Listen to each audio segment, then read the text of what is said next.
yes, yes, yes, come. Yes, yes, yes, yes, come. Yes, yes, yes, yes, come.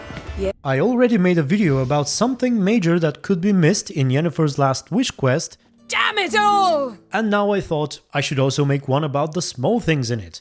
I hope they're not too small and insignificant to where you think they're worthless, but I guess we'll see. So let's have a quick walkthrough of Geralt and Yennefer's journey to the top of the mountain and see if there's anything worth noting. Before I start, however, I'd like to thank this person over here for inspiring this video. Alright, the first thing I think is worth mentioning is that once you agree to help Yennefer and she leaves the inn, if at that point you decide to change your mind and go do something else first, nothing bad is going to happen, and she'll just stop and wait for you wherever you left her. That, however, is only true until you get on the boat. Once you're in it, if you decide to swim back to shore or quick travel, provided you have the mods to do it from everywhere, or perhaps if you try to abuse her unlimited water breathing buff and hunt for some treasures on the bottom of the sea, the quest will fail. As soon as you move a certain distance away from her, it fails and she vanishes, just as all hope of romancing her, so be careful. Okay, now assuming you actually want to do the quest, the first little bit of dialogue that could be missed is at your first stop. If as soon as you exit the boat you dive in to look for clues, Yennefer won't say anything. But if you take a moment to swim around for a few seconds, or if you wait a bit on the boat and then jump into the water, you'll get this small exchange. How's your bath? Water warm enough for you? Jump in, see for yourself. Seawater wreaks havoc on my complexion. Just find the wreck. And apparently it is only available on your first stop. Even if you try hanging around the boat at the second one, nothing's gonna happen. Now, while nothing interesting happens on the surface, there is a little bit that can escape you under the water this time. On your way down, you will find enough evidence that this isn't the ship you're looking for. Yen, doubt any of these boats were the mages. These are old sunken longships. Come back then.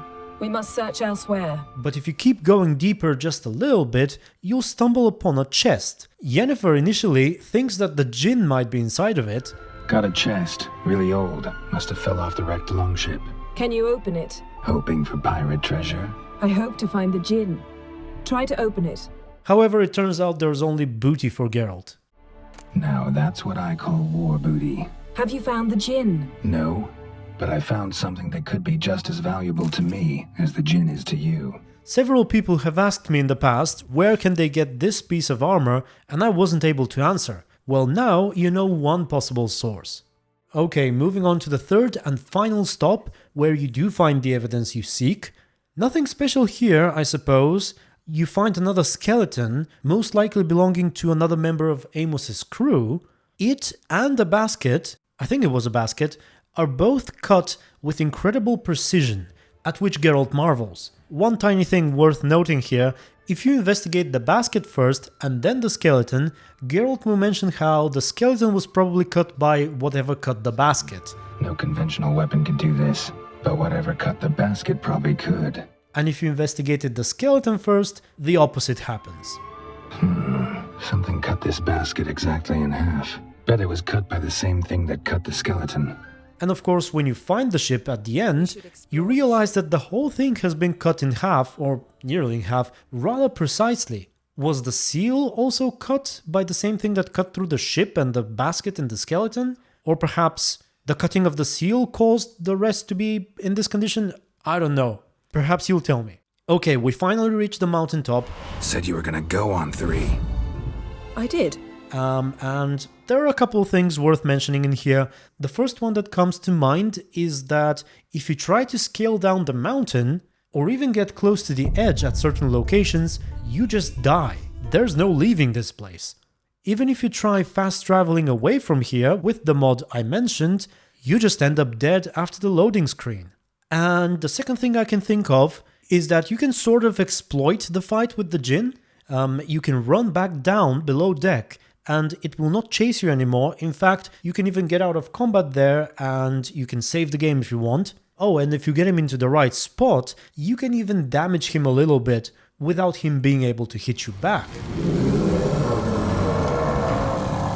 What else? I suppose there is the body of the mage, which after this cutscene, you can actually go back and investigate, and you can even do that during the fight if you choose to run back down. Colds preserved the corpse. Died from head trauma. Bookcase cracked his skull. Must have been a hard landing atop this mountain. Right, I think that was all. That was all I had. Tell me what you think of it, and feel free to add anything I've forgotten to mention here. Thank you very much for watching. Special thanks to my supporters on Patreon and YouTube members. And until the next video, which, if all goes well, should be the things you missed in Novigrad, stay tuned and be good. Radi Vultan Imho Aden!